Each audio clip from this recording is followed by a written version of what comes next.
en que triunfó el no. Y la coalición triunfante fue capaz de construir políticamente una estructura que le permitió dar sustento a 4 gobiernos. Nosotros nos tocó vivir un plebiscito mucho más traumático que ese, porque finalmente desde el año 88 era un plebiscito en que votábamos si Pinochet seguía siendo no presidente de Chile por 8 años más. Y transitábamos al año siguiente a la democracia, había congreso y venía todo un proceso que se fijó en el año 80. Nosotros no. Nosotros vivimos un plebiscito mucho más traumático. Si hubiera triunfado la prueba el 4 de septiembre del 22, no estaríamos aquí. Y creo que Chile hubiera perdido su democracia y estaríamos en un escenario completamente distinto al que estamos viviendo. Chile despertó. Y despertó el 4 de septiembre y obtuvimos un 62% de los votos. El gran desafío que tiene la derecha, el gran desafío que tenemos hoy es cómo estructuramos este 62%. ¿Cómo lo estructuramos? ¿Cómo mantenemos la diversidad de la derecha chilena? ¿Cómo somos capaces? Nosotros que dimos una batalla histórica en el mundo de las poblaciones, en que íbamos a competir con nuestros adversarios los votos en las poblaciones. Hoy día no hay centro político. Por primera vez en la historia estamos viviendo un cambio político de tal magnitud que no hay centro. Hubiera sido el sueño para nosotros no tener centro. Pero cuando nosotros nos volcamos al mundo de las poblaciones, estaba la DC instalada en el centro, con el apoyo de la Iglesia Católica, en fin, lo que todos conocemos. Y ahí fuimos nosotros. Entonces, la primera tarea, y por la que vuelvo, es para contribuir a crear esta gran coalición del 62%. Y entender que tenemos que respetar nuestra diversidad, porque somos distintos, somos diferentes y ahí hay un valor enorme en la política. Lo importante es saber, entender que todos juntos tenemos un adversario mayor al otro lado. Solo termino con ese análisis breve, diciendo que nos dimos el lujo de perder 5 gobernaciones en la última elección, por ir separados, y nos dimos el lujo de perder 2 senadores en la última, por ir separados en las senatoriales binominales. Eso es, primera tarea. Para esto, estamos armando una aplicación del 62%. Va a ser una aplicación ciudadana. Le vamos a recordar a todo Chile, cada 4 de septiembre, que salvamos a Chile. Porque lo salvamos. Y lo salvó el 62% de los chilenos. Esa plataforma que estamos elaborando para estructurar al 62% va a ser una plataforma ciudadana. La vamos a poder tener todo, vamos a hacer plebiscitos todos los días, vamos a interactuar, nos vamos a comunicar, vamos a saber qué piensan los que se inscriban en esta plataforma todos los días. Podemos consultar, van a haber plebiscitos, consultas, vamos a tener una aplicación muy ciudadana para mantener vigente esta fecha y vamos a celebrar cada 4 de septiembre, porque es nuestra fecha de la libertad donde salvamos la democracia chilena. No podemos olvidarlo y tenemos que tener la capacidad de transmitir a las futuras generaciones de qué se salvó el país ese 4 de septiembre. Primera tarea. Segunda, vuelvo a la UDI y ya me inscribí, pero voy a volver...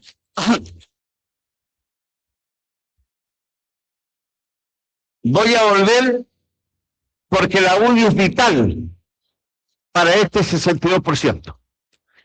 Sin la UDI vigorosa, la UDI en la que todos fuimos convocados por Jaime Guzmán, una UDI de servidores públicos, una UDI que no hable de Jaime Guzmán, que lo imite. A eso tenemos que volver, a una UDI que imite a Jaime Guzmán y que no hable más de Jaime, que lo imite. Entonces, esa UDI, porque el 62% vamos a compartir, vamos a organizarnos, vamos a participar con las otras colectividades. Da lo mismo si las colectividades van a desaparecer, mantengamos esta diversidad, esta sensibilidad del 62% que nos dio la plataforma para ganar. Solo quiero decirles, para terminar, que la elección presidencial del año pasado no se ganó el año pasado, se ganó el 4 de septiembre. Si el 4 de septiembre las encuestas, todas durante 3 años dijeron, gana la derecha. El que pasaba la segunda vuelta ganaba. Si pasaba la Eli, ganaba la Eli. Si pasaba José Antonio, era José Antonio. Esa energía quedó instalada en ese plebiscito. Por eso que la pega hoy día nuestra es cómo armamos una concertación, una agrupación, una estructura, una coalición que seamos capaces de darle a Chile 2 o 3 gobiernos. A eso vuelvo, a que tratemos de hacer una planificación, un trabajo político que nos permita darle a Chile 2 o 3 gobiernos de esta concertación, de esta agrupación, de esta coalición del 62%. Si no lo hacemos, vamos a durar 4 años. Está claro, venimos 5 gobiernos seguidos. ¿Quién gana? El que está en la oposición.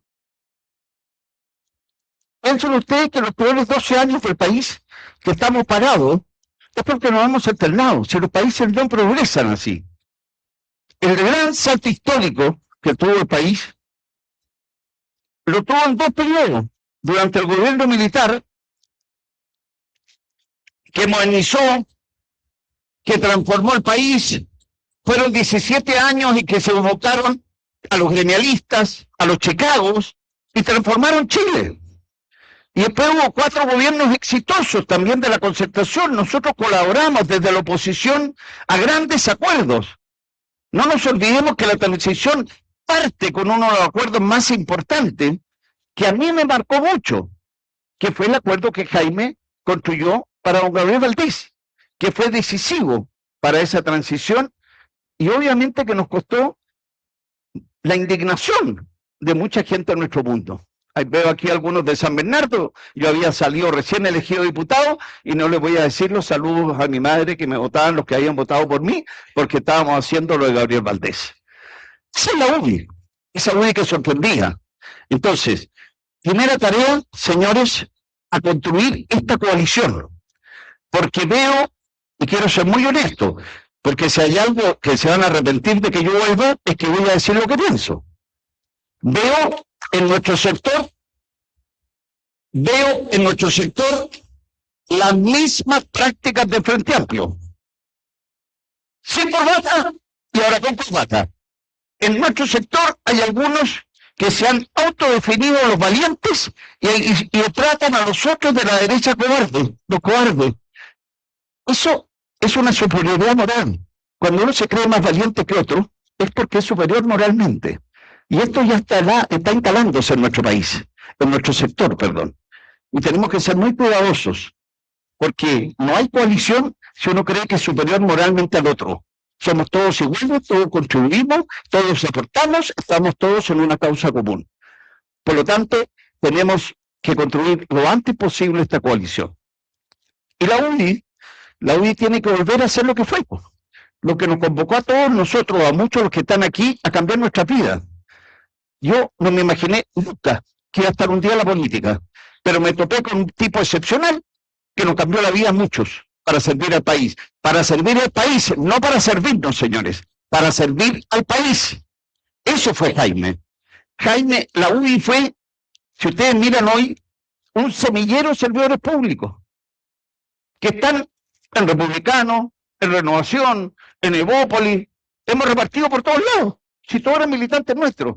Fíjense que yo reflexionaba cuando tenía que improvisar esto, como he perdido la práctica, y me acordaba del último discurso que yo hice en la UBI, que fue en enero del 2013, en el Congreso Pleno, como ministro de Economía, y yo miraba este video estos días, y yo tenía atrás a José Antonio Caz, ahí, en la directiva de la UBI, secretario general, y adelante a la Eli Matei.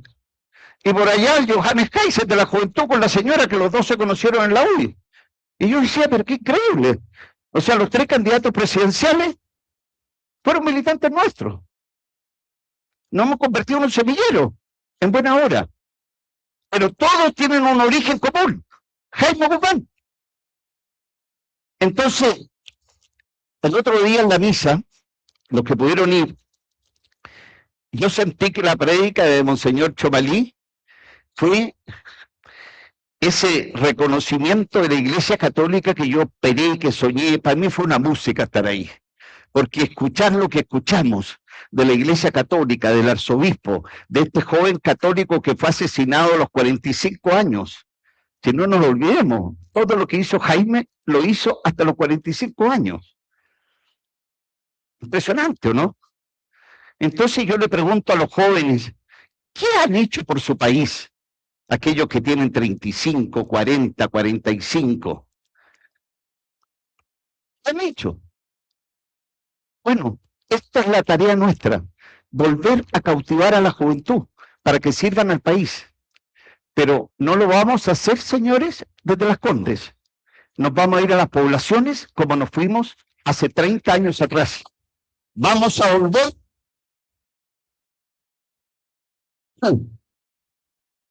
Vamos a volver donde nacimos.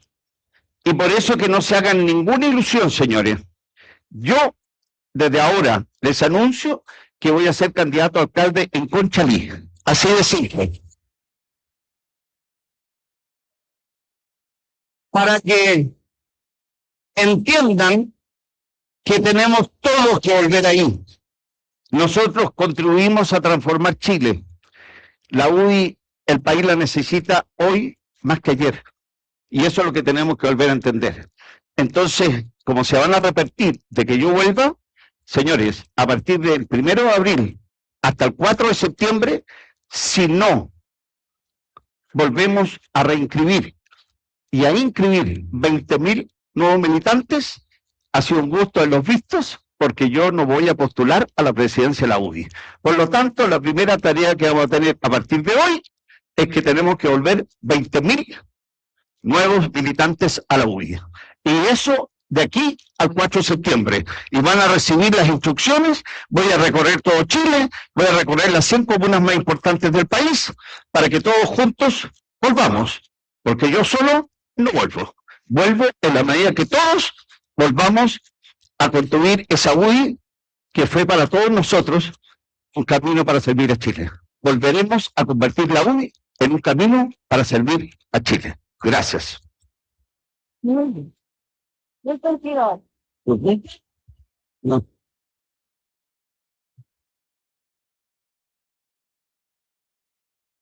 Allá, cabrón. Está muy obediente este nuevo candidato, se ha portado muy bien. Bueno, para seguir y empezar nuestro conversatorio, ¿Dónde voy yo aquí? Siéntate ahí.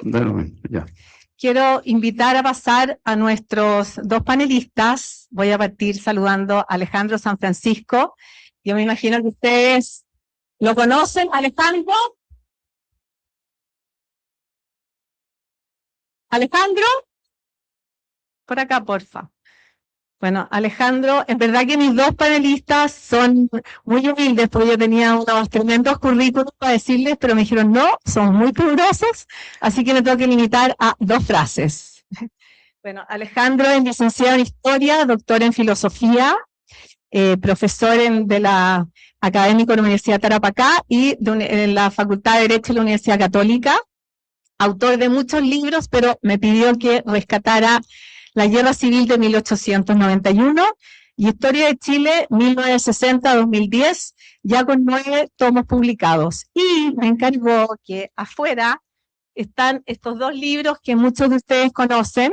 Él fue el editor, así que no pueden irse sin llevarse uno de estos ejemplares. Pagándolo. No se lo van a llevar, ten cuidado, que lo paguen primero. Pero obvio, se pagan y se llevan. Y después quiero dejar también con ustedes a Daniel Mansuy, muy conocido.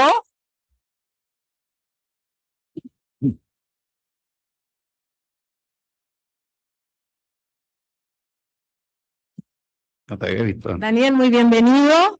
Daniel es profesor filosofía de la Universidad de los Andes, doctor en ciencias políticas, también autor de muchos libros, pero me pidió que quería destacar su última publicación, que es Los inocentes al poder, crónica de una generación.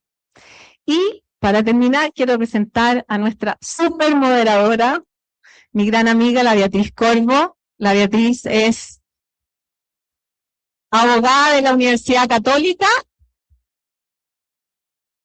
y actualmente es también consejera del Instituto de Derechos Humanos. Así que, Beatriz, ahora el micrófono queda en tus manos para que empieces este conversatorio. Muchas gracias, Martita. Muchas gracias a todos por estar aquí. Muchas gracias, Pablo, por haberme invitado a moderar este destacado panel. Bueno, yo, como todos escuchamos recién a Pablo, me gustaría que partiéramos, y no sé si quiere partir Alejandro o Daniel, sobre esta afirmación del 62% del 4 de septiembre salvó a Chile. Compartimos la afirmación, tenemos matices. ¿Cómo vemos el 62% del 4 de septiembre? Muy buenas tardes, muchas gracias por la invitación. ¿Se escucha? Sí. A la Martita, a la Bea, a Pablo, ciertamente, y un agrado siempre compartir con Daniel Mansuy un panel. ¿Aló? Eso siempre. Yo creo que los problemas históricos complejos siempre requieren explicaciones pluricausales. Entonces, el 62% ayudó, pero yo partiría con así como Pablo daba, ¿cómo se llama? Advertencias o malas noticias, yo voy a dar una. Chile no se ha salvado. O sea, Chile hoy día es más pobre que el 2018, Chile hoy día tiene más gente viviendo en campamentos que el 2018, la generación de hoy tiene más dificultades para comprar casa que hace 10, 15 o 20 años. Entonces hay una serie de problemas que, habiendo estallado en la Revolución de Octubre de 2019, no están solucionados. Lo que ocurre es que efectivamente la constitución de la convención era una constitución que no era contraria a la constitución del 80, que sí lo era, sino que a la tradición constitucional de 2 siglos de vida republicana. Y en ese sentido tiene razón la afirmación que la democracia republicana chilena, la economía de libre mercado y otras cosas efectivamente fueron derrotadas ese 4 de septiembre. Y para terminar, si uno mira, las generaciones tienen momentos que las determinan. Yo creo que los momentos determinantes de esta generación, y esta generación no es una generación en sentido etario, sino que en sentido histórico. Esta generación está definida por 3 hitos cruciales, que es la revolución del 18 de octubre de 2019, es la convención constituyente y es el gobierno de Gabriel Boric. Y esa es la tríada que permite que la balanza se vaya hacia el otro lado. Pero ojo, que podría pasar algo de aquí a 1 mes, a 2 meses, a 5 meses, que haga exactamente revertir el proceso. Daniel. Sí, bueno, muchas gracias por la invitación, encantado de estar aquí. Me parece que Alejandro describe bien la situación porque hay que decir 2 cosas al mismo tiempo. Uno podrá ser todo lo crítico que es, y de hecho el lenguaje que emplea Alejandro muestra lo crítico que es él, digamos, respecto de lo que ocurrió el 18 de octubre y todo lo que vino después, pero hay que comprender que las causas para que eso ocurriera, y no me refiero a la violencia desatada de la quema del metro, sino que me refiero al hecho de que una mayoría de chilenos en distintos grados de intensidad estuvieran dispuestos a avalar esa violencia, porque yo creo que ese es el núcleo de lo que ocurrió. No hablamos de la quema del metro, no hablamos del estallido o de la revolución, y el núcleo de ese estallido, de esa revolución, es precisamente que los chilenos estuvieron dispuestos a avalar mucha más violencia de lo que muchos hubiéramos creído. Si sé que me hubieran preguntado a mí el 17 de octubre y yo no hubiera pensado que eso era posible. Las causas por las cuales esos chilenos estuvieron dispuestos a avalar con distintos grados de intensidad esa violencia, en algún sentido siguen ahí, subterráneamente operando, porque hay otras urgencias, hay urgencias que son más inmediatas, pero siguen ahí. Y por eso sería un gravísimo error de las derechas, voy a hablar en plural, aunque después seguramente comentaremos de esto, pensar que ese fue simplemente un mal sueño que ya pasó y que no tiene por dónde volver. Si las derechas no administran bien su momento, no sé si algo equivalente, porque la historia nunca se repite completamente, pero esas causas van a seguir operando y van a seguir produciendo efectos. Dicho eso, naturalmente que para mi generación, que nunca pensó que iba a haber a la democracia chilena en riesgo, que nunca pensó que iba a haber algo que vieron tanto a generaciones anteriores, ¿no? Yo siempre escuché a mis padres o a mis abuelos decir que la elección del 70 Chile se jugaba el pellejo, ¿no? Y que ese día Chile se jugaba su destino, y la verdad es que si uno recuerda las elecciones en las que uno tiene memoria política, Frei, Lagos, Piñera, Bachelet, uno nunca sintió que Chile se estuviera jugando el destino. Y por tanto la cantidad de intensidad emocional, diría yo, que hubo el 4 de septiembre del 22 fue realmente impresionante, porque en un sentido nos estábamos jugando muchísimo, porque ese era un proyecto que yo califico derechamente de chavista, digamos, que nos conducía por un despeñadero muy peligroso, y en ese sentido, efectivamente, fue un día muy importante de la historia reciente de Chile, que es muy importante saber proyectar, yo estoy de acuerdo con eso, pero que no nos olvidemos que las causas que operaron para que llegáramos del 18 de octubre hasta ese punto no han desaparecido completamente, y por tanto, esto no es un triunfo. Esto no es un triunfo por siempre, ni mucho menos, sino que el país sigue siendo extraordinariamente difícil de gobernar, ¿no? Yo creo que eso es lo que hay que tener muy, muy, muy presente. Oye, y en consecuencia, ¿el 62% sería proyectable en 4 años más o no?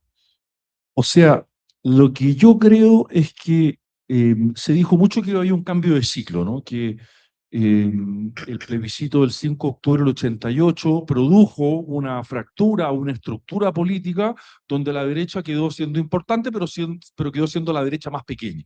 Perdón, la mitad más pequeña, quiero decir, ¿no? O sea, con influencia, pero muy difícil para ella ganar una elección. Yo creo que eso es fundamentalmente cierto. Ahora, el 4 de septiembre cambió el ciclo, la verdad es que no lo sabemos aún, pero sí abre una oportunidad, porque efectivamente como ese centro desapareció, como la izquierda abandonó al centro, o como ese mismo centro se diluyó, como bien explicaba el mismo Pablo antes, abrió una oportunidad para que haya por decirlo así, un nuevo eje, una nueva categoría política donde lo que marca tu voto en el futuro es si es que votaste apruebo o rechazo ese día. Yo creo que eso es perfectamente posible.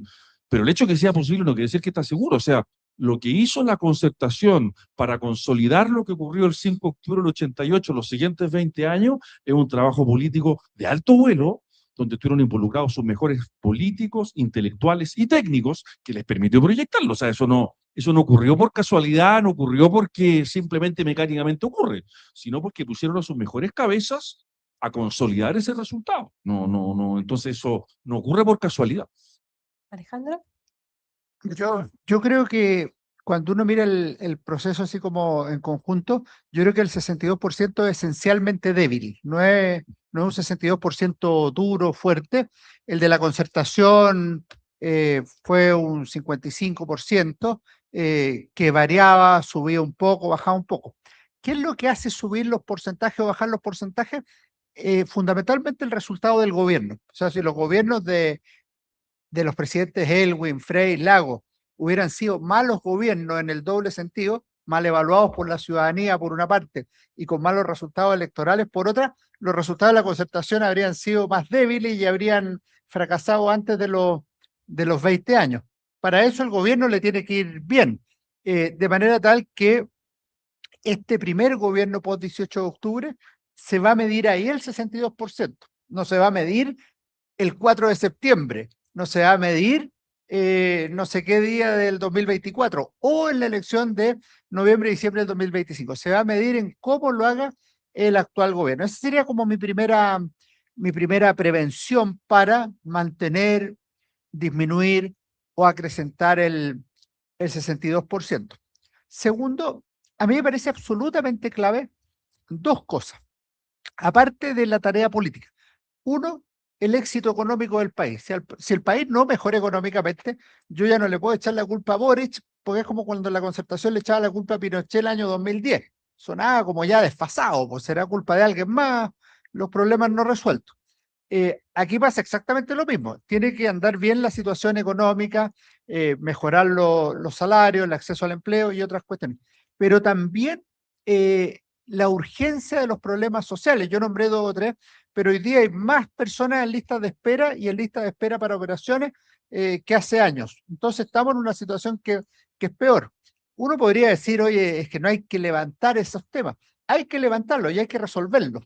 Y hay que resolverlo no solo en el tema técnico que se han operado, sino que también en el tema político. ¿Cómo se puede hacer mejor operar a personas que hoy día están en lista de espera y mueren miles de ellos en lista de espera? Bueno, si tú logras hacer la pega política, tienes resultado económico y realmente te preocupan los problemas sociales, yo creo que va a haber buenos resultados. De lo contrario, yo creo que el país va a buscar nuevamente una alternativa en la oposición, cualquiera de ellas que sea.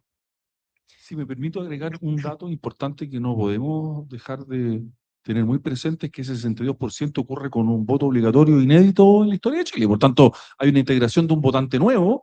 Yo soy partidario del voto obligatorio, prefiero que esa gente esté votando y saber lo que está pensando, a no saber, pero introduce un grado de incertidumbre radical que no teníamos con el padrón que se había forjado básicamente al alero del plebiscito del 88. Este es un nuevo paralelo, ¿eh? Pero es por supuesto un votante que introduce un grado de incertidumbre mucho mayor.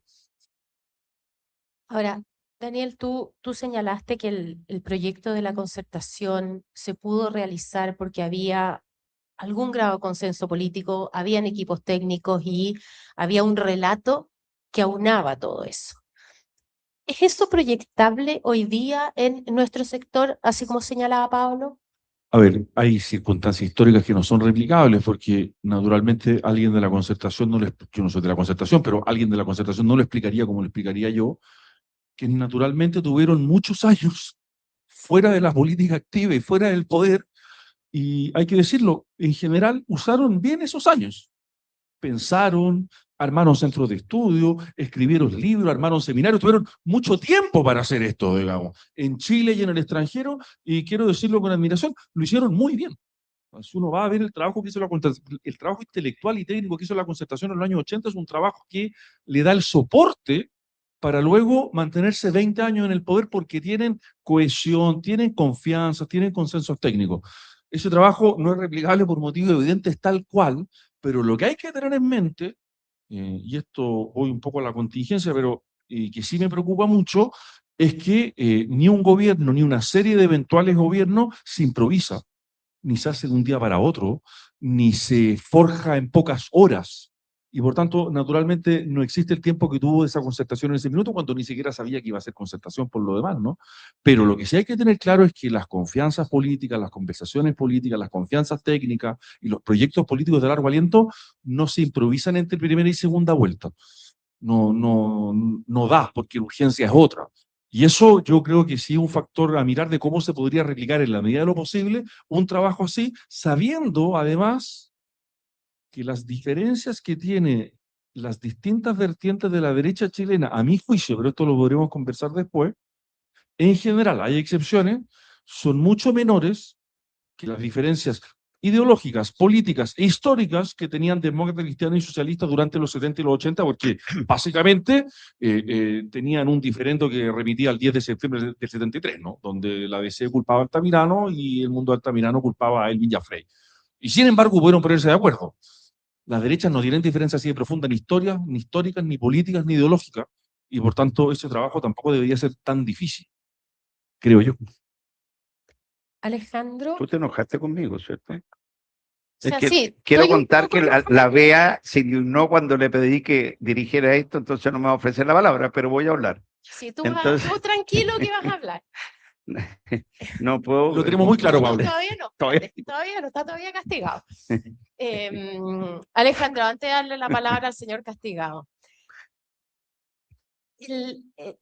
Dentro de lo que señala Daniel, hay un tema que a mí me escapa, que es el tema de los caudillismos. O sea, nosotros estamos insertos en una región, estamos insertos en un continente, estamos insertos en una cultura donde el caudillismo es tremendamente relevante. Y una de las gracias de la concertación es que logró dejar esos caudillismos de lado. ¿Tú cómo ves eso hacia el futuro, como buen observador de la realidad chilena? Yo creo que el caudillismo, en sentido genérico, no entrando en detalle, es indisociable de la actividad política. O sea, si tú miras, en algún minuto en Chile existió el ibañismo, y después del ibañismo existió el alessandrismo, el freísmo y el allendismo, y el pinochetismo. Y todo eso son 5 consecutivos. O sea, no es que hubiera 2 y después 3 gobiernos que no fueran caudillistas y después no sé qué. Los ismos están asociados al pensamiento político. La derecha chilena era liberal, era conservadora, era social cristiana, era nacionalista, era alessandrista y pinochetista. O sea, los caudillismos se insertan en el pensamiento. Y el allendismo en la izquierda es bastante claro. Y el freísmo es más grande que la democracia cristiana. O sea, esto lo cuenta Pablo muy bien y lo cuenta otra gente, pero en una población X puede haber una persona que tenga una foto de Frei y una foto de Pinochet puesta ahí mismo. Y ese freísta sigue siendo freísta, pero ya no es demócrata cristiano en los años 80.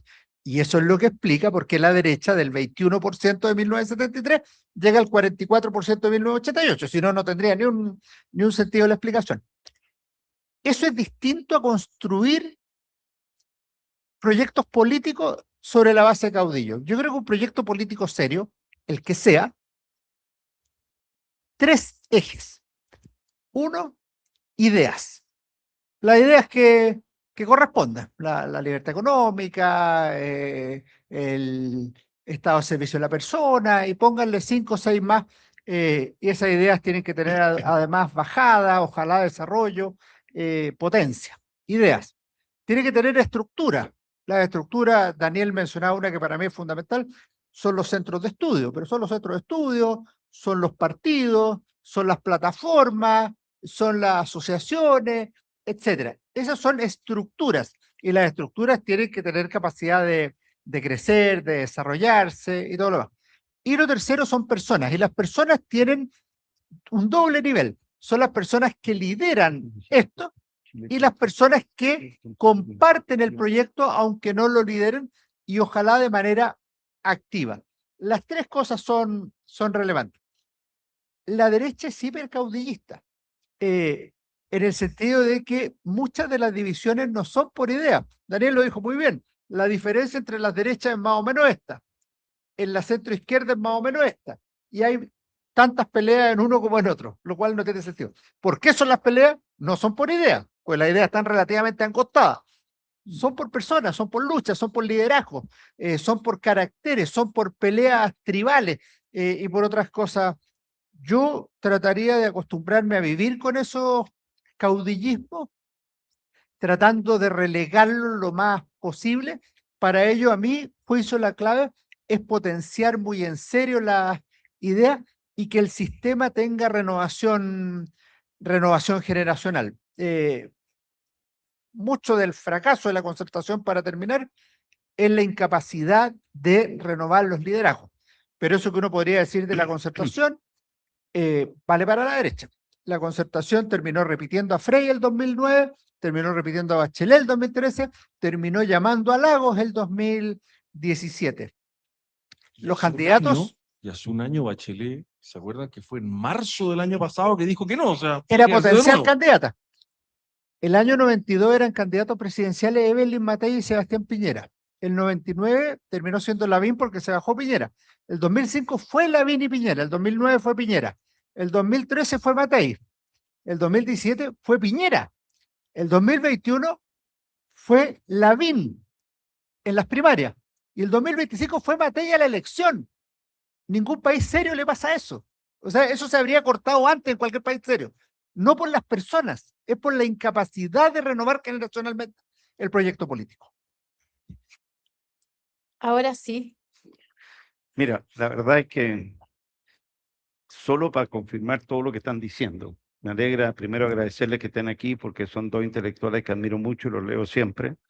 Y agradecerte a ti, Beatriz, también que estés moderando esta conversación. Quiero un par de cosas porque comparto todo lo que han dicho, ¿no? Y decirle algo a Alejandro recién en lo que está diciendo, que te faltó agregar que si no hubiera fallecido Piñera, como dijo José Antonio Cast, tal vez yo no estaría aquí, porque estaba pensando la tercera vuelta. Pero ese es un fenómeno natural de la política. Cuando tú tienes periodos de 4 años y tú tienes un éxito relativamente en tu administración, quedas vigente. Yo recuerdo una vez que en un directorio me preguntaron, estábamos terminando Bachelet 1, Pablo, ¿quiénes van a ser los próximos presidentes? Muy simple, Piñera, Bachelet, Piñera. Porque cuando tú tienes un liderazgo 4 años muy potente, bueno, cuesta levantar otra figura, y es normal que ocurra así, y yo creo, porque estuve 15 días antes de conversar con él, ante el accidente que tuvo Sebastián Piñera, me pidió que fuera a hablar con él, que le hiciera un análisis político, a los 15 minutos me queda claro que todo se iba a apuntar a la tercera vuelta, ¿ya? Y también lo pensó Bachelet. Entonces, ese fenómeno político hay que saberlo capturar. Quiero complementar todo lo que han dicho porque lo considero todo perfecto. Para que hayan 2 o 3 gobiernos, para que haya coalición, este tiene que ser exitoso. O sea, el primer requisito es que este gobierno tiene que ser exitoso. Por lo tanto, tenemos todos que colaborar, independiente de lo que pensemos, independiente de lo que estén haciendo. Nuestra tarea es el éxito de este gobierno. No hay alternativa. Si este gobierno le va mal, la alternativa es el populismo para mí. Así es simple. Ya aprobamos a Boric, ya aprobamos acá, señores, y ahora le toca a la gente. ¿Me entendieron? Entonces, ese es el escenario que vamos a tener si nos va mal estos 4 años, ¿ya? Y por eso que también comparto, porque en los pocos minutos que me dejó la Martita para introducir esto, obviamente que todas las causas para mí siguen vigentes, ¿ah? En general, el fenómeno que vivimos, nosotros tuvimos 12 años de anormalidad política, como defino yo, que es lo que terminó, y por eso estamos transitando, después del plebiscito, estamos transitando a la normalidad. Esta anormalidad fue tener al Partido Comunista, un partido no democrático, en el gobierno. Cuando ingresa con la nueva mayoría al Partido Comunista y después pierden el gobierno y se cargan obviamente de intentar tumbar a Piñera, porque digamos las cosas como son. Aquí hubo un intento de derrocar a un presidente elegido democráticamente, por la vía violenta y después por la vía institucional. Entonces, todo ese proceso culmina el 4 de septiembre, para mí, desde el punto de vista político electoral, pero las causas que originaron, comparto con ustedes que siguen vigentes. ¿Por qué? Porque llevamos 12 años sin crecimiento, 12 años que la gente está peor, la gente antes podía aspirar a una segunda vivienda, hacía bicicleteada para pegarse unos viajes a Brasil, en fin, hoy día nuestra clase media está postergada hace 12 años. Por lo tanto, hay un problema que está vigente, latente, independiente de la seguridad y urgencia que han aparecido en los últimos años. Por lo tanto, todo eso comparto con ustedes. Y lo otro que dijo Daniel, que también creo que es importante, no es fácil armar una coalición. Tampoco vamos a mantener ese 62, ¿ya? El espíritu del 62, lo que creo que hay que ser capaz de encapsularlo en una coalición. Piensa tú que el 62, Pinochet sacó 43 y Boric sacó el 38, o sea, hasta Pinochet después de 17 años sacó 5 puntos más que Boric, ¿ya? Por lo tanto, hay ahí un espectro, una gente que hay que identificarla, hay que organizarla, hay que hacerla sentirse parte de algo, confluimos todo, pero si no somos capaces de darle una estructura política a ese 62, que podrá ser 55, 58, depende lo bien que lo hagamos, bueno, finalmente lo que nos va a ocurrir es que vamos a seguir en esta alternancia que no va a solucionar los problemas de fondo del país. Creo que la única forma y una de las razones, la principal, para ser honesto, de intentar colaborar y ayudar nuevamente en el mundo político, es intentar algo que yo no he visto, que es hayan 2 gobiernos de derecha seguidos, es lo último, como dije yo, que me falta ver o contribuir a que ocurra. Y eso es el desafío que vamos a tener todos, y eso requiere obviamente ser capaz de mantener esta diversidad, ¿ya? Quiero solo recordar aquí, ya que estamos convocados también por Jaime, que Jaime disolvió la UDI, acordémonos, porque el otro día yo comentaba esto y hay gente que no se acuerda de esa etapa, que yo lo consideraba un error que lo hiciera, porque creo que la derecha no estaba preparado para unir todo ese trabajo que nosotros habíamos hecho en el mundo popular, bueno, y está claro que no resultó, pero yo tampoco quería continuar, porque yo había sido invitado a construir un partido de derecha vinculado al mundo de la pobreza, para derrotar la pobreza en Chile, y yo estimaba que lo que venía ahora era la unidad a la derecha. Bueno, nos unimos y expulsaron a Jaime. La gente se le olvida que Jaime lo expulsamos de Renovación. Nosotros fuimos fundadores también de Renovación. Entonces, no hay que intentar, y creo que eso es un error, funcionar partido, tener un solo partido. No, no, sí, hay que hacernos cargo del individualismo en nuestro sector, de los caciques, toda esta estructura. Lo importante es que toda esa estructura tenga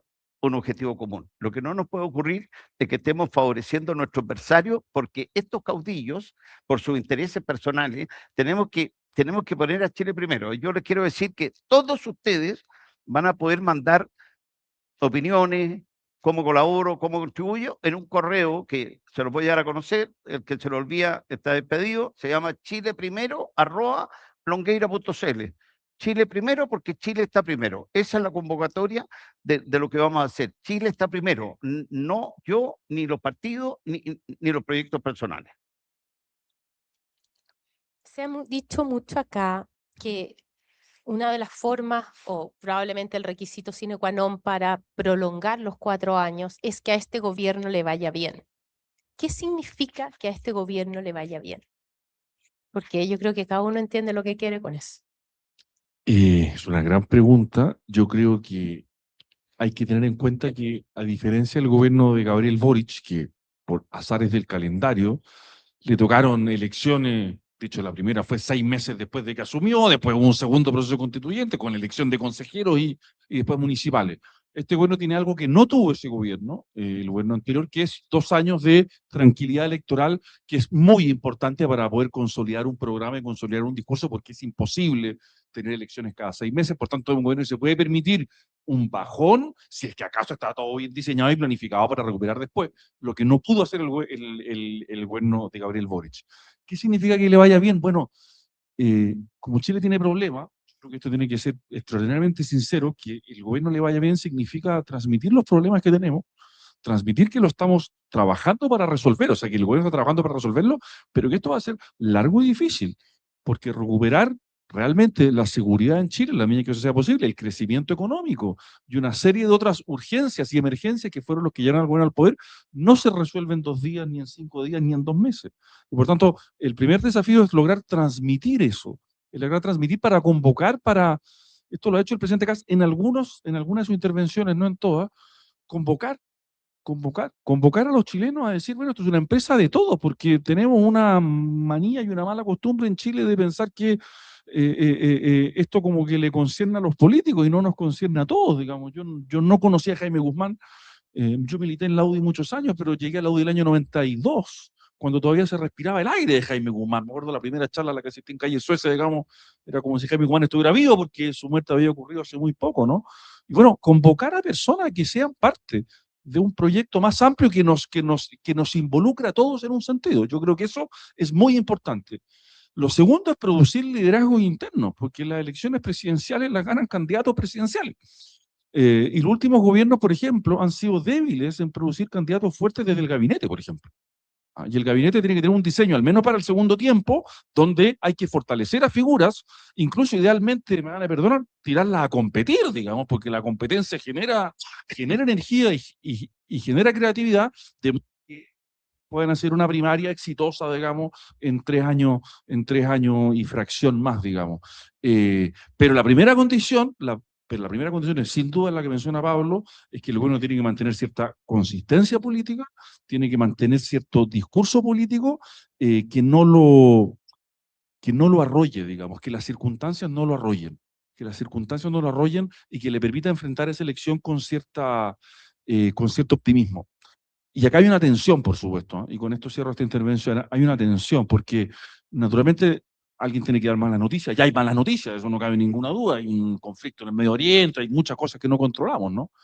Pero claro, en un minuto va a existir la tensión de, en fin, cuántas malas noticias estamos dispuestos a dar, y eso hace descender y bajar nuestra popularidad, y cuánto nuestro objetivo es lograr que uno de los nuestros gane la próxima elección. Esa tensión, a medida que avance el gobierno, se va a agudizar, porque este gobierno no solo tiene la responsabilidad de ordenar al país y dar las malas noticias, que a mi juicio en parte tiene que hacerlo, no tengo problema con eso, sino que también le cabe la responsabilidad de entregarle la banda a alguien de su sector. El segundo gobierno de Sebastián Piñera partió con ese estándar, ¿eh? El presidente Piñera decía, júzguenme por esto, ¿a quién le entrego la banda en 4 años más? Naturalmente, como ocurrió el 18 de octubre, al final la verdad es que ese objetivo quedó de lado y la idea era que este país, digamos, pudiera encontrar un cauce institucional para salir de lo que estaba. No estoy criticando que no lo haya logrado, que se haya olvidado, porque después pasaron cosas más importantes, ¿no? Pero yo creo que el objetivo o la medida de éxito de este gobierno tiene mucho que ver con si es que es capaz de entregarle la banda a José Antonio Kast, a uno de los suyos, y no a Gabriel Boric, o bien a otro caudillo, porque efectivamente aquí nadie sabe para dónde puede saltar la cosa pendular no va a durar toda la vida, en algún momento va a saltar para otro lado, sabiendo que yo creo que hay que mirar con mucha atención los resultados de la última elección presidencial. Si Evelyn Matei saca unos pocos votos más, si Johannes Kaiser sacaba unos pocos votos más que le raspaban a José Antonio Kast, habríamos tenido una segunda vuelta muy distinta y no estaríamos con este ánimo sentados aquí hoy día. Y eso ocurrió, ustedes deben conocer, a cuánta gente votó estratégicamente, ¿no? Por un candidato a la derecha por uno u otro motivo. Muchísima gente votó estratégicamente. Si los números hubieran sido un poco distintos, hubiéramos tenido otra segunda vuelta y estaríamos en otro país y estaríamos en otra conversación. Hay formas de medir cuando un gobierno le va bien. Al gobierno le va bien cuando los datos son buenos. O sea, por ejemplo, si nosotros vemos los gobiernos o Chile desde 1984 a 2006, por ejemplo, Chile crecía al 7% anual. Si después empieza a crecer al 2% anual, bueno, a los primeros gobiernos les fue mejor que a los últimos, en términos de números, de resultados, con todo lo que implica, porque no es solo un tema numérico, es un tema de calidad de vida de las personas y otro tipo de cosas. La mayoría no sabe, pero hace 10, 12 años había 400 y tantos asesinatos al año en Chile. En los últimos 5 años ha habido 1.300, en los últimos 4 años, 1.300 asesinatos al año. Se multiplicó por 3. Si eso sigue así, bueno, te fue mal en eso, en ese dato. Tienes que mirar otro y todo eso. Lo mismo en salud, pues si tienes 300.000 personas en lista de espera para operación, si logras bajarlo, y bajarlo porque la gente operada, no porque se murió esperando la operación, bueno, has tenido éxito, si no, has fracasado. Entonces, tienes que tener números que avalen tu gestión. Lo mismo pasa con las viviendas de la reconstrucción y otras cosas más. O sea, ahí hay un elemento para medir. Después, a mi juicio, la clave está en el elemento político, en el factor político. ¿Cómo se mide que un gobierno le va bien? Hoy día tenemos mediciones semanales.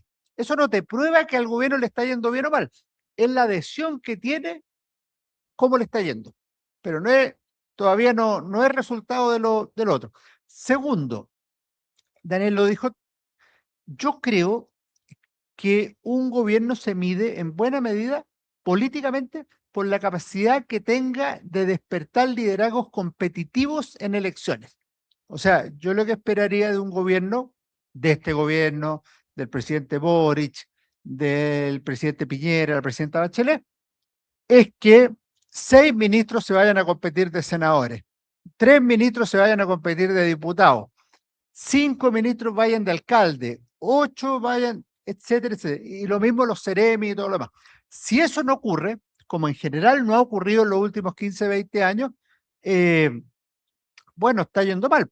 Yo soy serenense, no lo digo porque elegido en mi región, Alberto Cooper, senador en el 89, intendente de la 4ª región.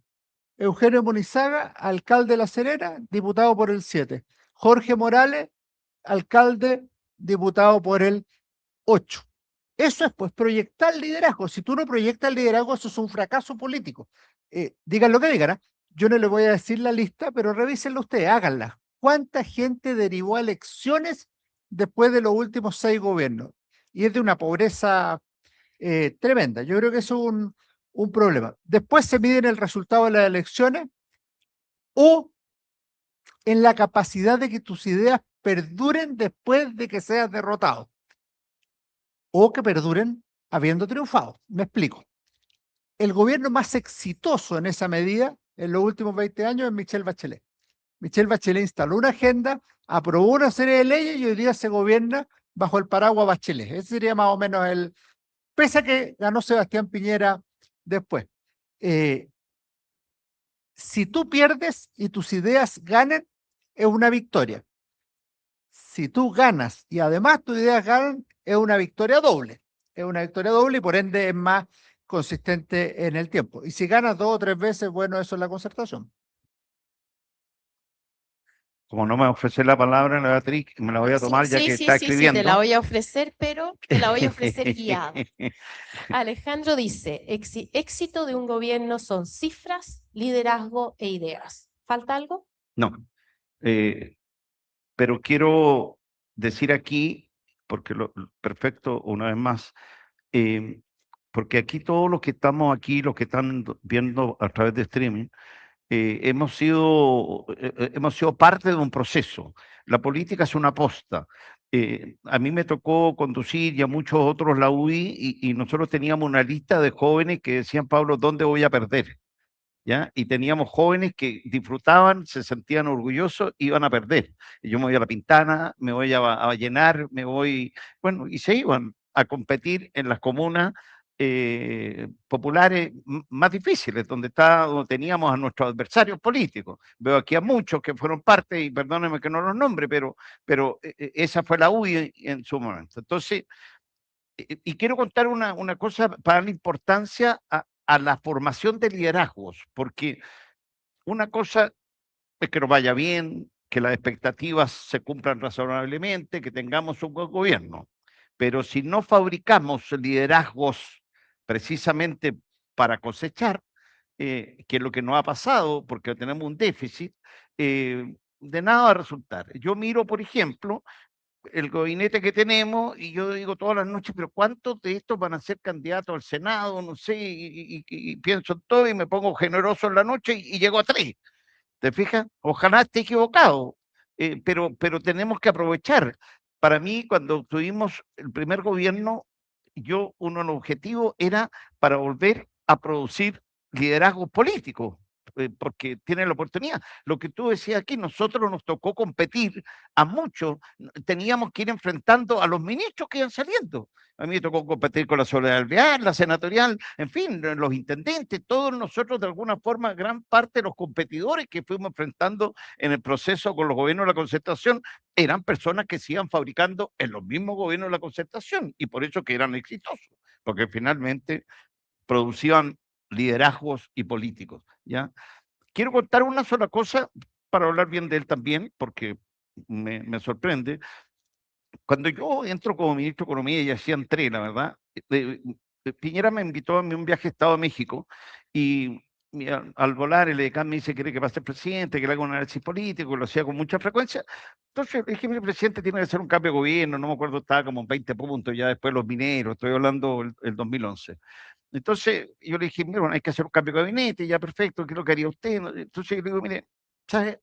Yo para sugerirle qué es lo que tiene que hacer, usted tiene que responderme algo que para mí vital, porque si no, no lo puedo aconsejar. ¿Usted quiere que haya continuidad o no de su gobierno? Porque yo sospecho, no conozco, como he conocido a todos los presidentes y no conozco a ninguno que no quiera volver, algunos quieren volver 3 veces, pero todos quieren volver. Y el actual va a querer volver, sí, todos quieren volver. Y me alegra que sea así, porque yo no tuve esa ambición, pero bueno, quieren volver. Entonces yo dije, yo quiero saber, y sospecho que no les gusta mucho esto de endosarle a alguien, porque si el continuar uno lo hace bien, la probabilidad de que lo vuelva es más difícil. Entonces, ¿usted quiere que haya continuidad o no? Sí, me dijo.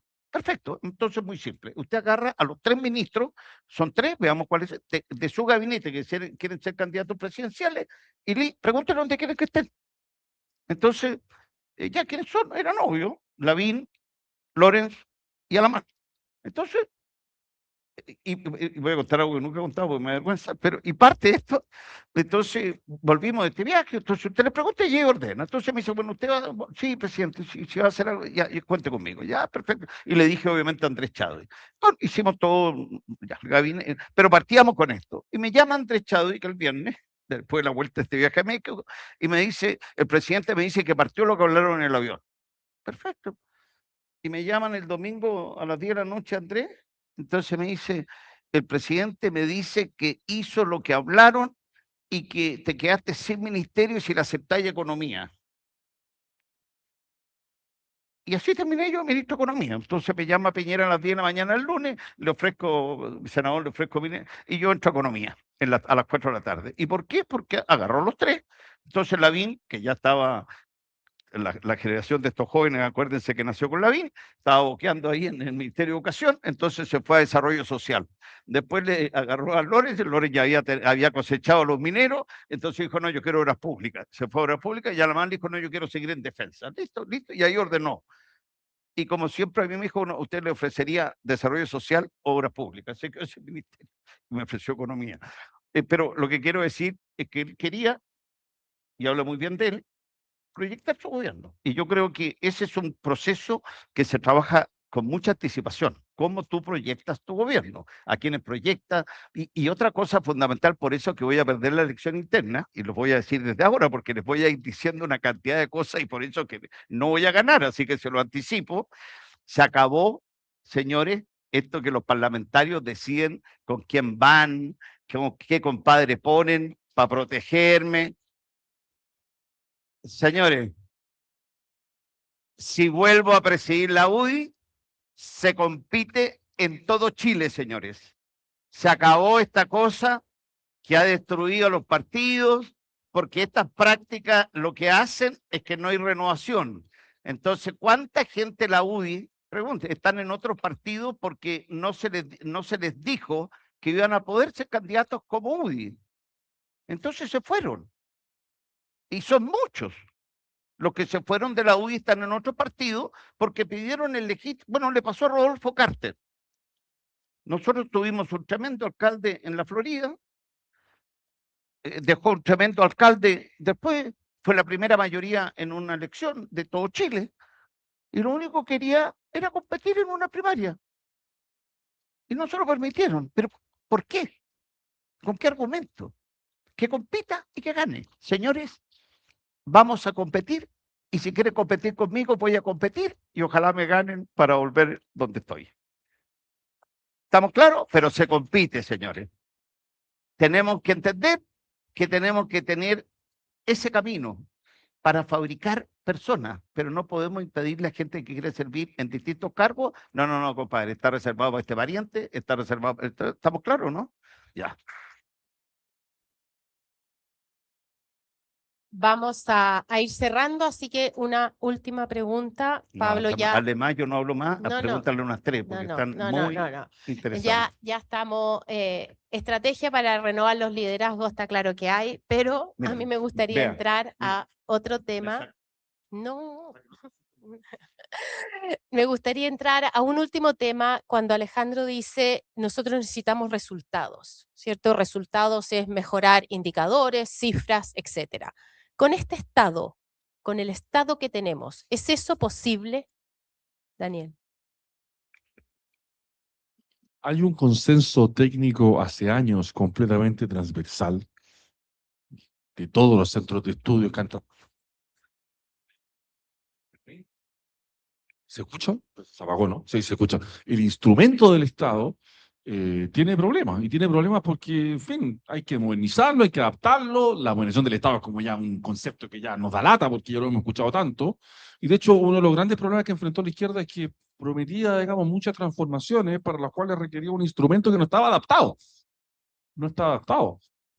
Yo le escuché decir a un ministro de Hacienda, Sebastián Piñera, que él no me podía decir a fin de mes a cuánta gente le había pagado el Estado chileno.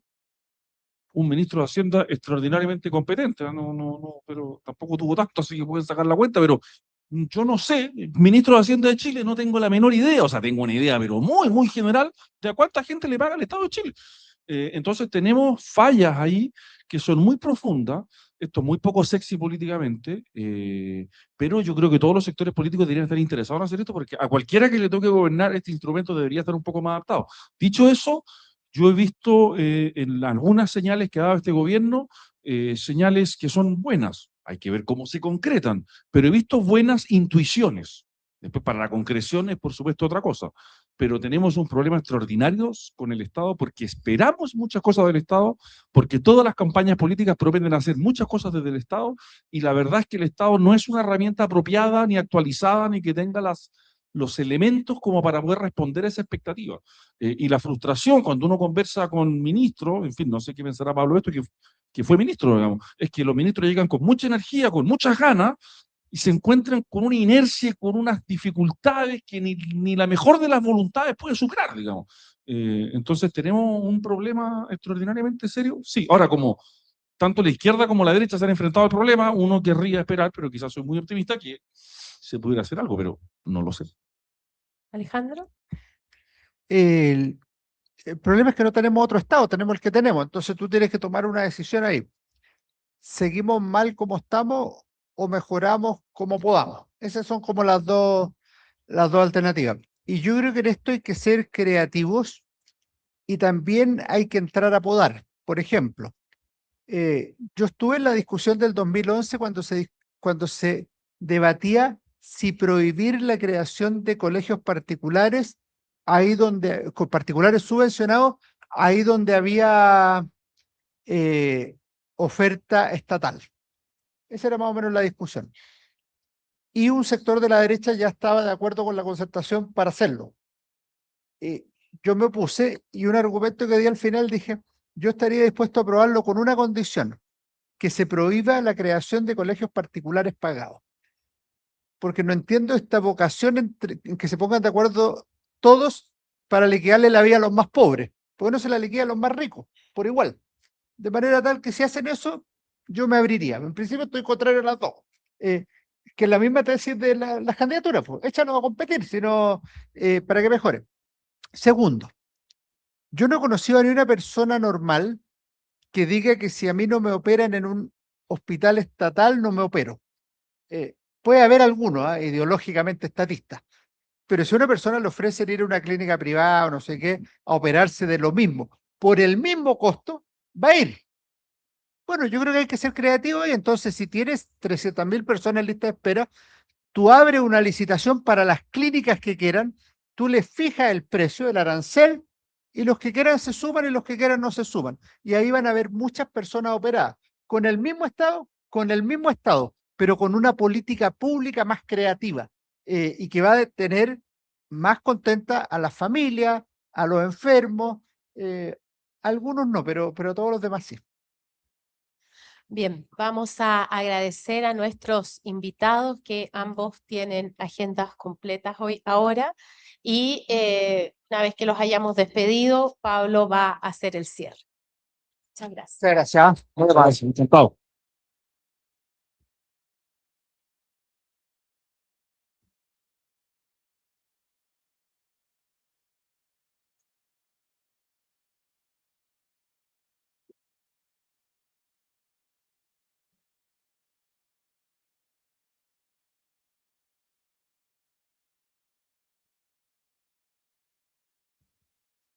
Quiero que le demos otro aplauso grande. La verdad es que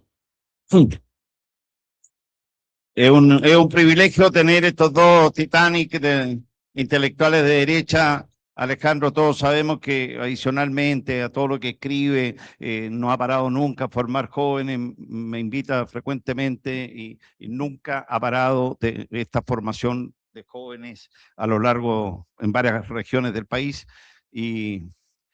Y este militante que se nos fue, yo creo que este también fue, pero bueno, volverán todos, ¿ya?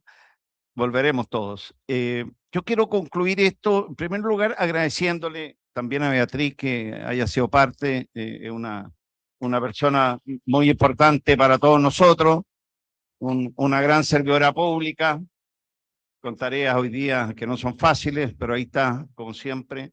Agradecerle a la Martita, a la Niki, a Carlos, a Lale, a mucha gente que también ayudó a que esto saliera así. Les pedimos disculpas por los problemas. La verdad es que lo queríamos hacer primero, había una fecha, habían varias cosas importantes, no queríamos toparnos, queríamos reencontrarnos. Y yo me voy feliz de este reencuentro, haberlos visto a todos ustedes, y quiero conversar con los que quieran un rato. Vamos a ofrecer la palabra, les pido para que los que puedan o quieran hablar y que yo les pueda aclarar ciertas cosas, en la idea que no quiero que este reencuentro sea, nos vimos, lo pasamos bien, entretenido, interesante y no marchamos. Yo a partir del 1 de mayo inicio el retorno a servir al país, a colaborar, a ayudar, asumiré las responsabilidades que tenga que asumir para contribuir a estos objetivos que aquí conversamos. No es fácil para la derecha estructurar una coalición política. Yo lo planteé públicamente, creo que debiéramos haber instalado el gobierno con una estructura de una coalición política. No es fácil construirla, ya lo dijo aquí Daniel y tiene toda la razón, pero nosotros lo vivimos 20 años siendo opositores de una estructura política, y no nos olvidemos que a pesar de que estuvieron 4 gobiernos, nosotros terminamos ganándoles con un candidato que había votado que no, y ahora por primera vez tenemos un candidato que votó que sí. Entonces se terminó en esta elección también esa energía o ese eje político que estableció el plebiscito del año 88 entre sí y el no. Y terminó, concluyó. Ya la gente optó por otras cosas y ya no era argumento lo que pasó en el gobierno militar como una causa para votar por A o por B. Entonces, esa energía que se instaló este 4 de septiembre, que hay que recordarlo, hay que mantenerlo en la memoria, hay que construir un relato, porque cuando no se hacen, bueno, se olvidan, así de simple. Entonces, yo quiero contribuir a rescatar esa fecha que es lo que unió. Piensen ustedes que después del retorno a la democracia, la primera vez que saltan personas del mundo de la concertación a compartir un ideario con los partidos de derecha fue el 4 de septiembre. Nace demócrata, nace amarillo, todo un mundo de la democracia cristiana, un mundo que venía del entorno del lago. Entonces, ese cruce político no es frecuente en nuestra sociedad y eso fue por lo que nos jugábamos en ese plebiscito, ¿ya? Entonces, yo quiero, antes de ofrecer la palabra, en el ánimo de no alargar, porque todos tienen actividad y le agradezco el tiempo que se hicieron, pido las disculpas, los cambios de hora, también nos cambiamos de local, lo teníamos nosotros, después nos hicimos acá porque se habían inscrito más de lo que esperábamos, espero que haya sido para todo un agrado y poder responderle inquietudes que quedan, pero van a recibir a través de este correo, que lo vuelvo a reiterar porque yo creo que les debe pasar a ustedes lo mismo que a mí, cada vez tenemos una memoria más frágil, es muy simple, Chile primero, ¿o estoy bien, Ale? ¿O primero Chile? Chile primero, @longueira.cl. Todos los que quieran escribir, cómo pueden ayudar, cómo pueden aportar, aportar a lo que aquí se conversó, lo que quieran, va a haber un equipo que vamos a estar leyendo ese correo que lo hemos diseñado para esto. Vamos a dar a conocer en las próximas semanas esta plataforma que vamos a construir, que es una aplicación donde nos vamos a comunicar, vamos a estar todos conectados. El único requisito es haber estado en el 62%, es una plataforma más amplia que excede lo que tengamos que hacer los que estamos de la UDI aquí, pues también agradezco personas que sé que no están en la UDI que están aquí, y tener, y que la UDI vuelva a ser, vuelva a sus orígenes fundacionales. Este es el desafío que tenemos.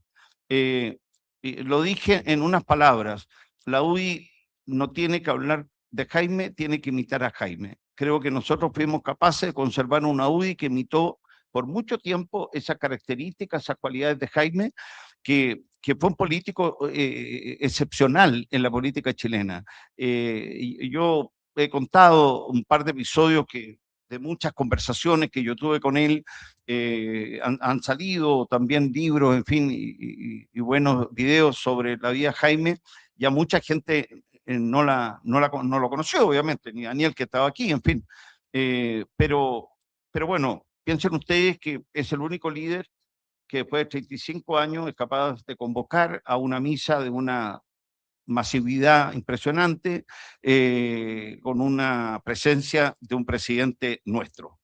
Ese fue, yo creo que nosotros cuando asesinaron a Jaime nos fuimos toda la noche a la casa Jovino, éramos unos 20, 25, no sé, no recuerdo bien, pero éramos muchos, varios, que nos fuimos después del hospital militar y toda esa noche pensábamos cómo reemplazábamos a Jaime. Esa fue la conversación. ¿Cómo se reemplaza a una persona tan única, tan especial? Y yo a ustedes, no sé si le envié, pero me gustaría, lo voy a hacer por este correo, ustedes van a tener la última columna que escribió Jaime, que la escribió el domingo 31 de marzo, lo asesinaron el día siguiente. Lean la columna. La columna habla de Cristo. ¿Qué político habla de un senador? Su columna fue ¿quién era Cristo? La importancia de Cristo. O sea, era una persona que no separó nunca su vida espiritual, al revés, siempre tuvo abierta la puerta de volver a un camino espiritual, pero siempre sintió que el servicio público era la mejor forma de contribuir en el desafío que él tenía que enfrentar y puso todo su talento hacia ese objetivo. Y esa noche nosotros decíamos, bueno, ¿cómo cubrimos este tiempo que Jaime dedica a formar jóvenes? Cómo en el tema constitucional, en su ocasión, y concluir con algo escribí el otro día sobre esto, en una conversación cuando veníamos un día a La Pintana, él me dice, Pablo, yo quiero que me inviten más a estos comités. Nosotros cuando teníamos un comité que después se desarmaban, se armaban, aquí te veo a Maximiano, que estábamos en toda esa época, bueno, muchos de ustedes, digamos, recorriendo y formando comités en todas las poblaciones del país y los campamentos. Volviendo un día de La Pintana, me dice, yo quiero que me inviten más a estos comités, porque para mí las reuniones más interesantes de la semana son cuando me invita a estos comités. Nosotros lo invitábamos cuando ya el comité estaba algo consolidado, porque de repente se nos desarmaban, porque los agredían, en fin, no era fácil lo que estábamos haciendo. Y él me dice, porque yo, Pablo, veo en ellos el rostro de Cristo. Para mí es muy importante, son mis mejores reuniones. Para él, el mundo de la pobreza, derrotar la pobreza, era su vocación, era una mirada, él la veía como una mirada de su rol o su espiritualidad, ¿ya? Era su opción por los pobres, ¿no? Entonces, tenemos que entender que nosotros somos parte y fuimos convocados por este señor. Y concluyo diciéndoles que el desafío no es fácil. Y no es fácil porque hay partidos que nacen, ¿ya? En coyunturas. El gremialismo, porque aquí algo dijo 5 ismos, Francisco. Nosotros no fuimos convocados al humanismo. ¿Alguien escuchó alguna vez el humanismo? No existe. Porque no fue una oda a un señor. Fue un señor que creó el gremialismo, que es distinto. Un conjunto de ideas, una estructura para la sociedad libre. Entonces, nosotros somos herederos de un señor que creó un ideario para la derecha chilena. No una oda a un señor que pasa. Yo no creo en los sismos, así de claro, ni en el pinochetismo, ni en el piñerismo, ni en ninguno de los que mencionaron aquí. Yo creo en uno, nomás que el cristianismo. Porque es divino y lleva 2000 años. Entonces, estos sismos no es parte de nuestro objetivo, ni alguno que lo engairimos. No existen los sismos. Estamos todos convocados a un proyecto común, en que todos estamos al servicio de ese proyecto común. Quiero que la UDI vuelva a ser lo que fuimos. Cada uno de nosotros estaba donde tenía que estar. Si uno tenía que ser presidente, era un presidente. Si teníamos, listo, vamos a competir, perdíamos. Jaime, su primera elección fue a perder. Él nos dijo, voy a ir a perder. Pero muy importante que los que íbamos de diputados abajo, que éramos 8 distritos, tuviéramos un senador, porque íbamos a perder todos si no. Y él fue a perder, ganó. Joaquín Lavín, a ustedes se lo olvidan, nosotros le pedimos que se quedaran Las Condes la primera elección a perder, con la Evelyn Matei. Perdió. Ganaban todos los otros distritos de Chile. Y así podría seguir mencionando a muchos otros que fueron a perder. Y yo, cada vez que hubo una elección, a los primeros que llamaba fueron los que fueron a perder. Porque los que ganaron estaban todos celebrando.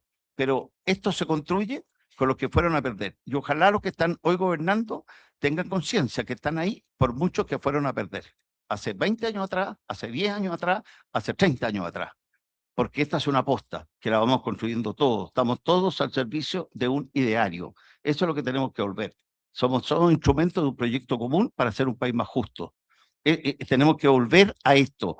Y estoy convencido que si somos capaces de transmitir esto, vamos a volver a encantar a los jóvenes como los encantamos durante muchos años, que convocamos a muchos jóvenes, que hoy día los veo aquí que no están tan jóvenes, pero que en todos ingresamos por un proyecto que era un proyecto que tenía valores, principios, un estilo de hacer política.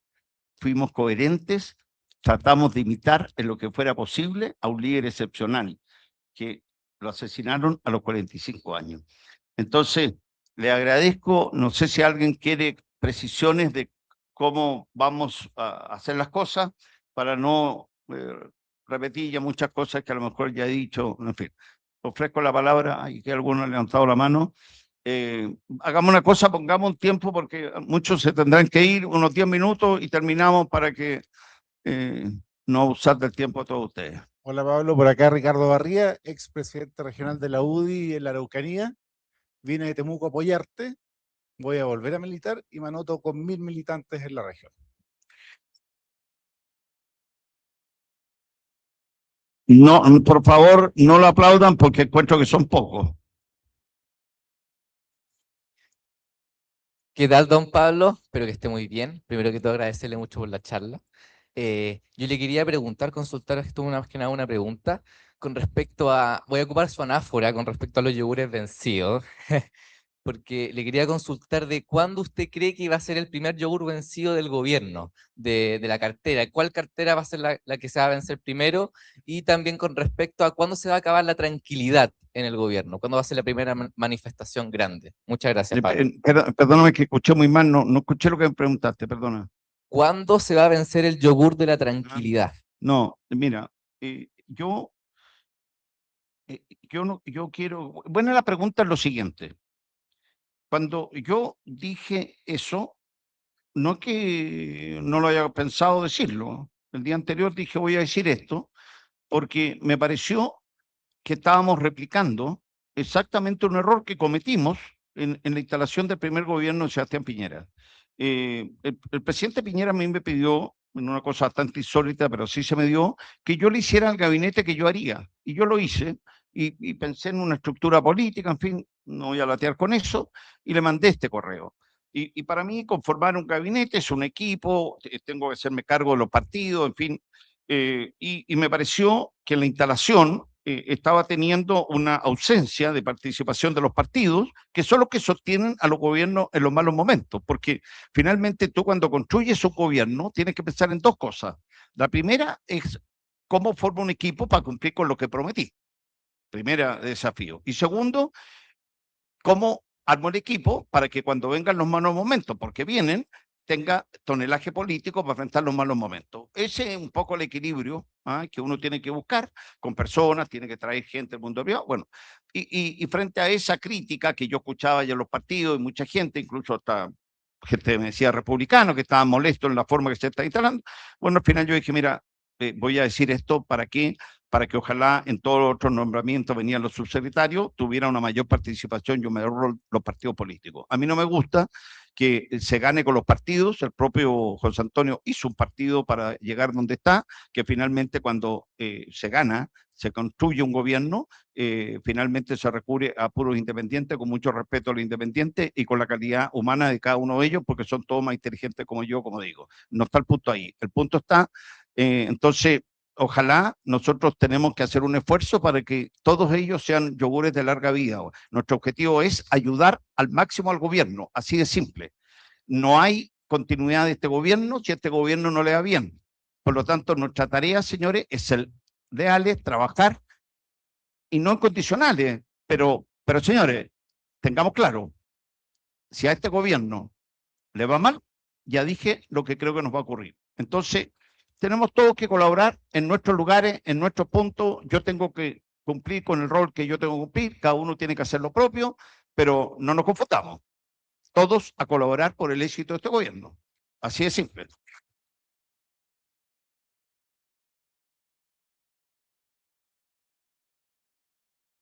Hagan cada uno su pregunta para que después podamos ir al sector de allá. Ya, ¿yo voy primero? Ya.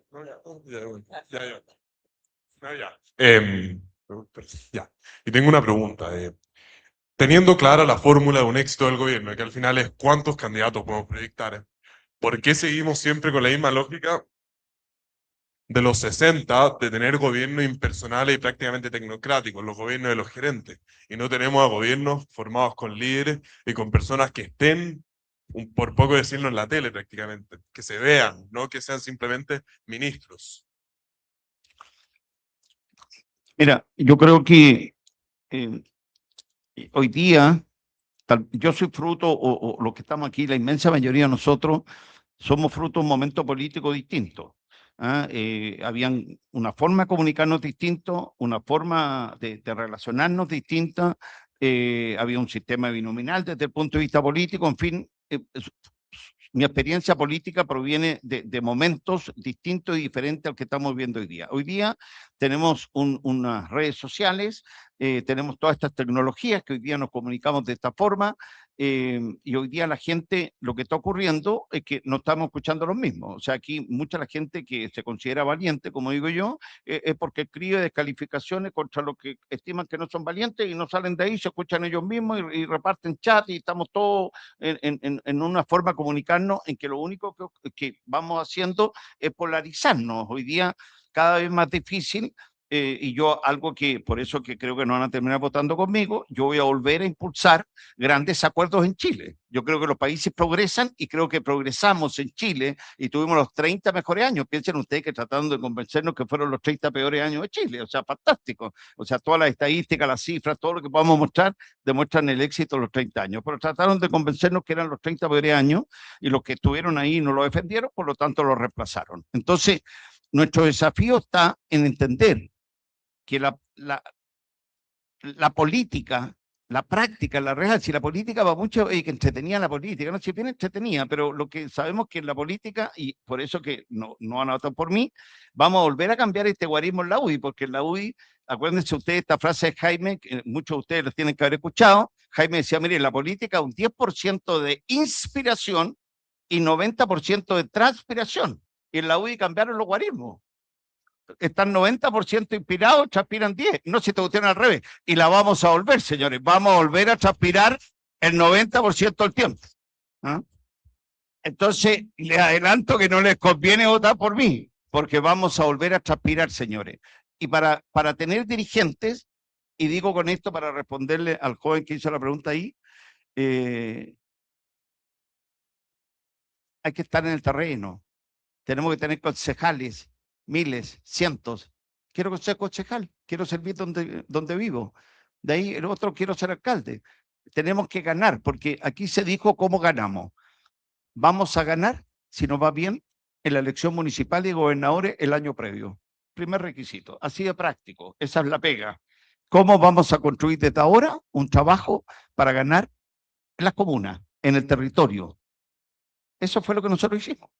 Yo le quiero solo decir que nosotros volvimos a ser gobierno porque el año 2001, ustedes no se acordarán, o varios se van a acordar ahora, nosotros el año 2001 arrasamos en todas las comunas populares de Santiago, ¿se acuerdan? Todo. Uno miraba el mapa al día siguiente y veía alcalde en San Bernardo, alcalde en Renca, alcalde de la UDI, alcalde en Renca, Recoleta, Huechuraba, La Florida, en fin.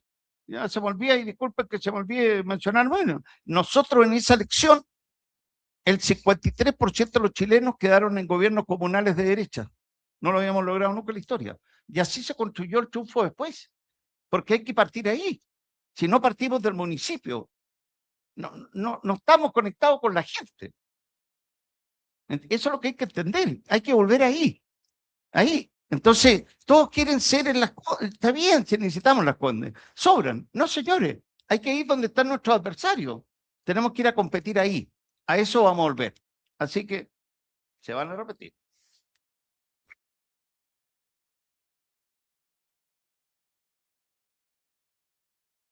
Buenas noches, don Pablo. Le habla Carlos Migueles, consejero de la UDI actual, miembro de la directiva comunal de Machalí, de la UDI. Mi pregunta es la siguiente: dentro de su forma de ver esta transformación que usted dice, ¿qué papel relevante va a ser para usted las directivas tanto comunales y regionales? ¿Por qué? Porque en este momento a nosotros nos ha pasado que nos llaman, elijan a los mejores para que sean candidatos a alcalde, ya a concejales, y después viene la cúpula por intermedio de los senadores y diputados, no, este es el que va. Entonces nosotros allá en mi comuna estamos acostumbrados a eso. Por eso yo estoy aquí, porque quiero apoyarlo en su caminar y cuente con el apoyo de nosotros. Pero, entonces, don Pablo, yo quiero saber cuál va a ser la importancia que usted le va a dar a las directivas regionales y comunales. Gracias. Mira, yo voy a iniciar este trabajo, ya lo dije, el 1 de mayo. Y en el caso de la metropolitana, voy a tener reuniones no en la metropolitana, en cada comuna, y quiero ver cuántos llegan, para saber cuántos llegan en San Miguel, cuántos llegan en Lo Prado, cuánta gente tenemos en Conchalí, en San Bernardo. Voy a hacer una por comuna, no voy a hacer una reunión de la metropolitana. Y en el caso de las regiones, estoy ordenando para abordar las 50 comunas más importantes, obviamente, porque no voy a tener tiempo para recorrer todo el país. Pero ahí voy a ir explicando a qué vuelvo. ¿Eh?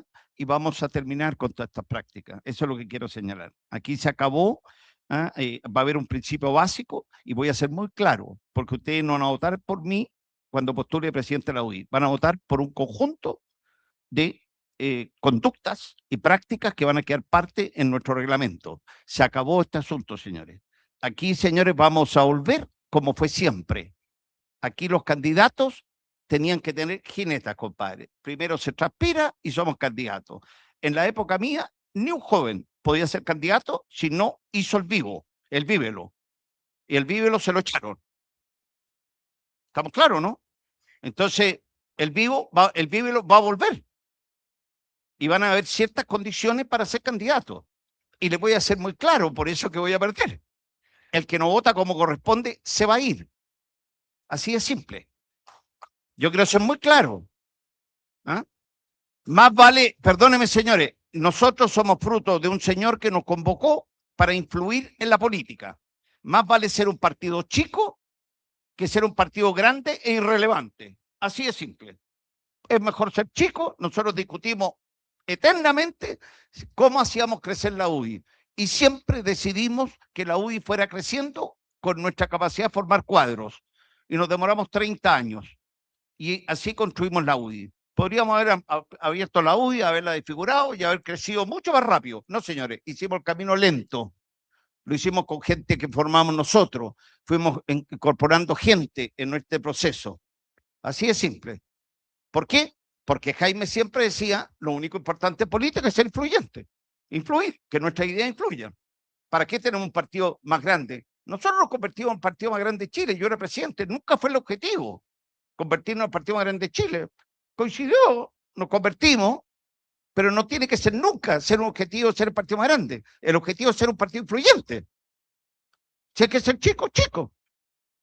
Me acuerdo cuando el Guille asumió la presidencia, me dio una reunión anterior y le dije, ¿quiere que la UDI vuelva a ser? Sí, echa la mitad a la UDI.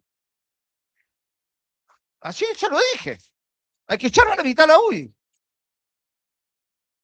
Cuando votaron a favor del 10%, yo mandé una carta pública y les dije, oye, voten como quieran, pero váyanse a la UDI. O sea, están votando un proyecto inconstitucional con la Constitución de Guzmán. Váyanse a la UDI, seamos menos, pero seamos lo que éramos antes. Influyentes, servíamos a Chile, eso es lo que vamos a hacer. Y es por eso que me va a costar ganar. Pero para esto vuelvo. No vuelvo para dirigir un partido más, no vuelvo, no sé.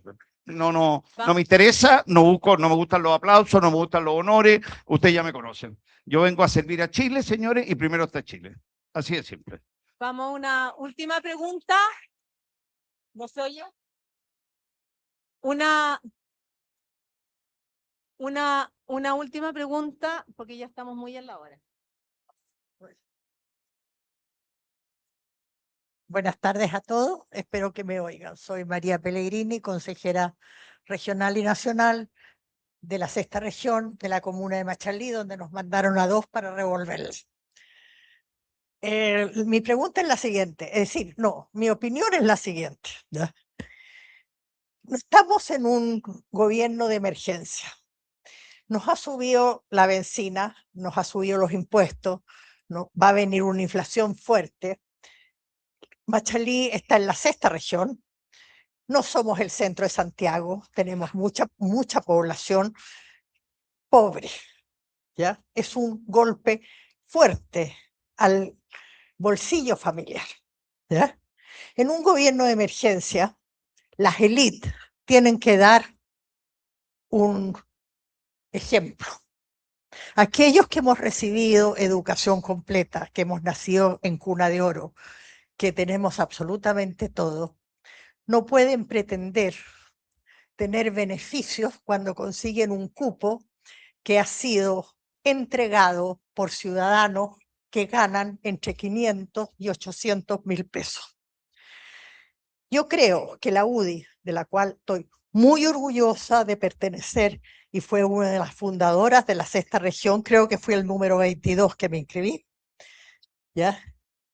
Encuentro inaceptable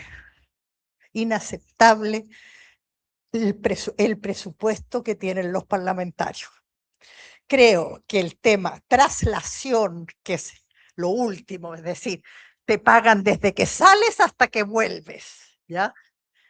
Con costos de 40, 50, 48 millones fue el que gastó más, con 6, 7 autos, ¿ya? Que nosotros pagamos con nuestros impuestos. Una generación que está envejeciendo, que nos cuesta pagar las contribuciones, ¿ya? Mis contribuciones son una cosa de locos. Tengo 74 años, tengo que seguir trabajando para pagarle al Estado mis contribuciones. ¿Para qué? Para que un diputado tenga 7 autos, que el otro tenga 6 autos, 4 autos, 22 celulares, ¿ya? Entonces, yo creo, déjame terminar. Yo creo que la UDI debiera de dar un ejemplo y sus parlamentarios, sus concejales, sus cores y todos los demás debieran de renunciar a beneficios que han conseguido a puerta cerrada y a espaldas de la ciudadanía. Espero de verdad, Pablo, que seas presidente. Espero que vuelvas a poner lo que Jaime me enseñó. Y Jaime no me enseñó a robar, no me enseñó a ocupar mis cosas, no he tenido nunca un cargo ni me ha interesado. La verdad, no me enseñó a vivir del Estado, me enseñó a sacrificarme por el Estado.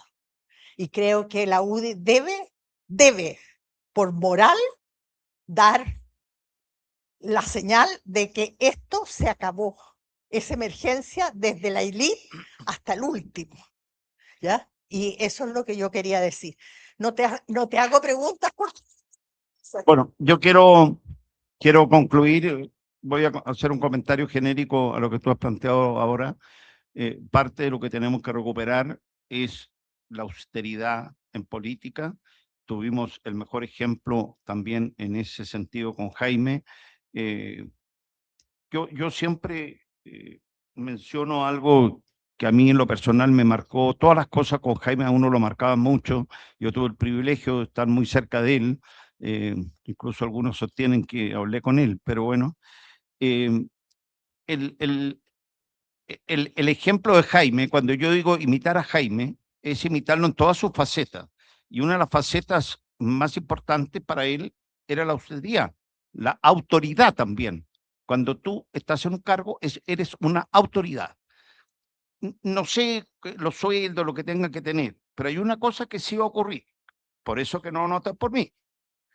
No vamos a ver más a parlamentarios de la UDI en el primer lugar como los que más viajan, recibiendo viáticos y viajando. Yo les quiero decir una cosa. Yo estuve 21 años en el Parlamento y no viajé nunca. Nunca. No se viaja y no se inventan viajes con la plata de los chilenos. Por lo tanto, la UDI en esta línea también vamos a volver lo que fuimos. ¿Estamos claros? Somos autoridades y somos personas que tenemos que tener claro que, y quiero decirles algo, porque esto es lo que vamos a recuperar. Uno va a servir. Muchos de ustedes me escucharon muchas veces cuando subieron cargo. El día que ustedes sientan que no es un sacrificio estar en la política, váyanse, porque ese es el día que uno empieza a beneficiarse por estar en la política. Uno en la política siempre tiene que sentir que es un esfuerzo económico para algunos, que es un sacrificio familiar, porque uno le resta mucho tiempo a la familia, es un sacrificio profesional, porque uno se vuelca a servir a los demás, pero finalmente hay una cosa que el servicio público da, que llena el alma, no el bolsillo, llena el alma. Y a eso los quiero invitar, a que volvamos a llenar el alma sirviendo a Chile, porque de alguna forma todavía, o como dijo aquí Alejandro San Francisco, hace 4 años habían menos campamentos que hoy. Hoy día hay más pobreza que hace 4 años. Es impresionante. Entonces, hoy se necesita esa UDI más que nunca. Esa es la UDI que tenemos que recuperar todos. Pero ya les vuelvo a insistir, se van a ir todos con trabajo. Tenemos hasta el 4 de septiembre para reingresar. Yo ya pedí, en todo caso, el día que yo me reinscribí en la UDI, pedí al CERVEL cuántos militantes tenía la UDI y voy a ver cuánto llegamos al 4 de septiembre. Si llegan 20.000 nuevos militantes de aquí al 4 de septiembre, voy a postular a conducir la UDI por 2 años más. Y después me voy a Conchalí y nos iremos todos a ser candidatos en terreno y vamos a volver a las poblaciones y los campamentos porque hoy hay más que ayer. Así de simple. Y lo haremos con ese sello que Jaime nos imprimió. Entrega, servicio. Hay 2 frases en la tumba Jaime. Así de simple. Amo a Dios y a su patria. No hay más. Eso es. Amo a Dios y a su patria. Así que nosotros vamos a volver a amar a la patria. Y la patria se sirve. Y no esperemos que la patria recompense. La patria no agradece nunca. Así que no hay que esperar que la patria le agradezca. Vamos todos a servir, a llenar el alma, porque estamos construyendo un país más justo. Así de simple. Gracias a todos. Un abrazo y nos vemos.